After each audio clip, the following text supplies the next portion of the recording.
রিপোর্টে কে এসেছে বলো। বাবা চুপ করে আছেন কেন, কিছু বলেন। আসলে কি যে বলবো ঠিক বুঝে উঠতে পারছি না। মানে মানে এই রিপোর্টে ফারহানের সাথে ফাহিমের অনেকটাই মিল আছে। তার মানে ফাহিমের ছেলে ফারহান? বললেই হলো আমি এই সন্তানের বাবা না। ফাহিম ঠিকই বলেছে, এই সন্তানের বাবা ফাহিম না। বাবা আপনি কি বলছেন? আপনার কথা তো আগামতে কিছুই বুঝতে পারছি না। আসলে রিপোর্টে ফারহানের সাথে ফাহিমের অনেকটা মিল থাকলেও ফারহানের আসল বাবা ফাহিম না। বাবা কি বলছেন? একবার বলছেন ডিএনএ ম্যাচ করছে, আবার বলছেন ফারহান ফাহিমের ছেলে না।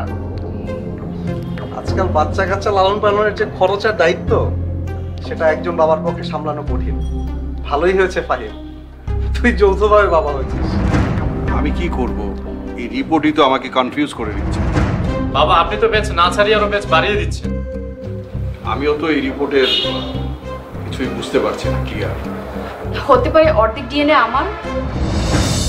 সেটা কি করে সম্ভব? আমরা তো তোমার আর ফাহিমের সম্পর্ক নিয়ে সন্দেহ করছি না, আমরা সন্দেহ করছি ফারহান ফাহিমের সন্তান কিনা। আমার কাছে যা প্রমাণ ছিল আমি দিয়েছি, এখন বিচার আপনাদের হাতে। আর আপনারা যদি বিচার না করেন তাহলে কি করবে তুমি? আমি আদালত পর্যন্ত যেতে বাধ্য হব। আমার সন্তানের অধিকার আমি আদায় করেই ছাড়বো। তোমার যেখানে খুশি তুমি সেখানে যাও, আমি জানি এই সন্তানের আমি কেউ না। তুমি যদি কেউ নাই হোক তাহলে ডিএনএ ম্যাচ করলো কিভাবে? সেটা আমি কি জানি, কিন্তু আমি এটা খুব ভালো করে জানি এই প্রশ্নের উত্তর তোমার জানা আছে। তুমি জেনো না জানার ভান করতেছো। এখানে আসতে বলেছো কেন? আমি একটা বিশাল ঝামেলায় ফেসে গেছি। তুমি যে ঝামেলায় ফেসে গেছো সেটা আমি আর আমার পরিবার আগে থেকে আন্দাজ করতে পেরেছি। তোমার সাথে পরিচয় আমার গত 2 বছর, আমরা একই অফিসে কাজ করি। তো সমস্যা কি? স্বামী স্ত্রী তো এক অফিসে চাকরি করতেই পারি। আরে বাবা পুরো কথাটা তো আগে শোনো। বলো। ভার্সিটি লাইফে আমার একটা মেয়ের সাথে 3 বছরের রিলেশন ছিল। আরে মানুষের তো পাস থাকতেই পারে, আমারও তো কলেজ লাইফে প্রেম ছিল। আর এখনকার যুগে প্রেম করে না এমন কোনো ছেলে মেয়ে আছে নাকি? ফট করে সে মেয়ে এখন বাসায় এসে হাজির। আরে বাসায় হাজির মানে? ওকে ঘাট ধাক্কা দিয়ে বের করে দাও, তাহলেই তো ঝামেলা সলভ। এত সহজ না। কে আপনি? ফাহিম এতক্ষণ যার কথা বলছিল আমি সেই পাস্ট। আচ্ছা ছেসরা তো আপনি ফাহিমকে ফলো করতে করতে একবার পার্কে চলে এসেছেন। ছেসরা তো আপনি খোঁজ খবর না নিয়ে এক বাচ্চার বাপকে বিয়ে করতে চলে আসছেন। এক বাচ্চার বাপ মানে?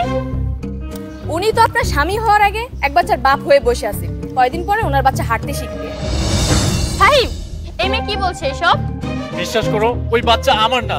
আরে আমি তো ডাক বক্সে চিঠি দেইনি, তাহলে মানি অর্ডার আমার হয় কি করে? আপনি চাইলে ফাহিমকে বিয়ে করতে পারেন, তবে আপনি হবেন বাচ্চার সৎ মা, বাবার সাথে বাচ্চাও ফ্রি। তুমি একটা চিটার, তুমি একটা বাটপার। তোমার সাথে আমার কোনো সম্পর্কই নেই। এখন নিজের বাচ্চাকে অস্বীকার করছো, বিয়ের পর তো আমাকে অস্বীকার করে আরেকটা বিয়ে করবে। বিশ্বাস করো ওই বাচ্চা আমার না। আজ থেকে তোমার সাথে আমার কোনো সম্পর্কই নেই। আমার সাথে বা আমার পরিবারের সাথে কোনো যোগাযোগ রাখার চেষ্টাই করবে না।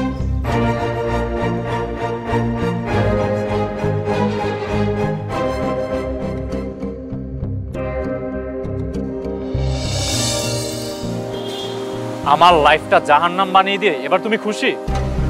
কি করেছি আমি? তন্নির সাথে সম্পর্ক গড়ে ওঠার আগে তুমি নষ্ট করে দিলে কেন? তুমি যেভাবে আমাদের সম্পর্কটা নষ্ট করে দিয়েছো আমিও সেটাই করেছি। আমি তো সম্পর্ক নষ্ট করি নাই, সম্পর্ক নষ্ট তো করেছিলে তুমি। মোটেও না। আচ্ছা আমি তোমাকে ছেড়ে গিয়েছিলাম না তুমি আমাকে ছেড়ে গিয়েছিলে? তুমি আমাকে ছেড়ে যেতে বাধ্য করেছিলে। দেখো একদম মিথ্যে কথা বলবে না। আমি মিথ্যে কথা বলছি না। আমাকে ভালোবাসার মতো সময় তোমার কাছে ছিল না, একই ক্যাম্পাসে ছিলাম, তারপর তোমার সাথে আমার কোনো যোগাযোগ ছিল না। আমি আমার ক্যারিয়ার নিয়ে বিজি ছিলাম। সেই জন্য তো ছেড়ে গিয়েছিলাম। আমার থেকে তোমার ক্যারিয়ার বেশি প্রিয়। একটা রোবটের সাথে জীবন পার করা আমার পক্ষে সম্ভব ছিল না। তাহলে আবার এখন ফিরে আসছো কেন? আমার বাচ্চার জন্য, আমার বাচ্চার অধিকারের জন্য।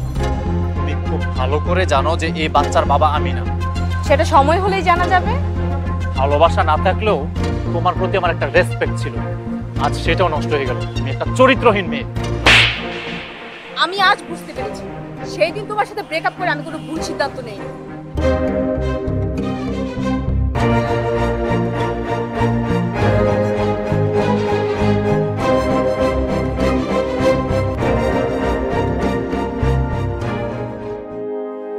রূপা, রূপা, বাবা, মা কোথায়? বাবা, রূপা, রূপা, বাবা, মা কোথায়? মা, রূপা, রূপা,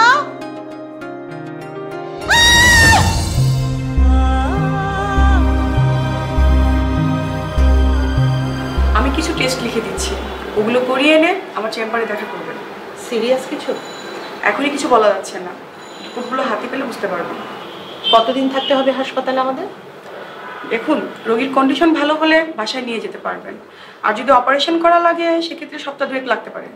আচ্ছা, ওর সাথে কি আমাদের কেউ থাকতে পারবে?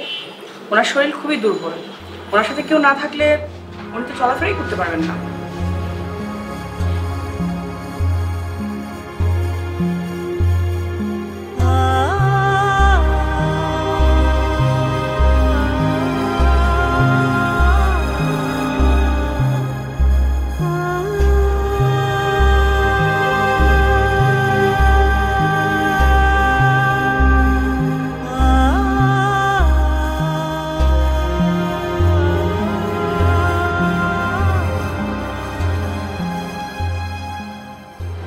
তুমি এখনো এখানে?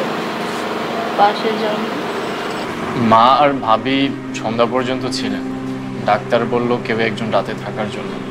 মার তো ব্লাড প্রেশার, তাই বাসায় চলে যেতে বলেছি। আমার জন্য তোমাদের অনেক ঝামেলায় পড়ে যেত, তাই না? ঝামেলা তো তুমি আসার পর থেকেই, হে আর নতুন কি?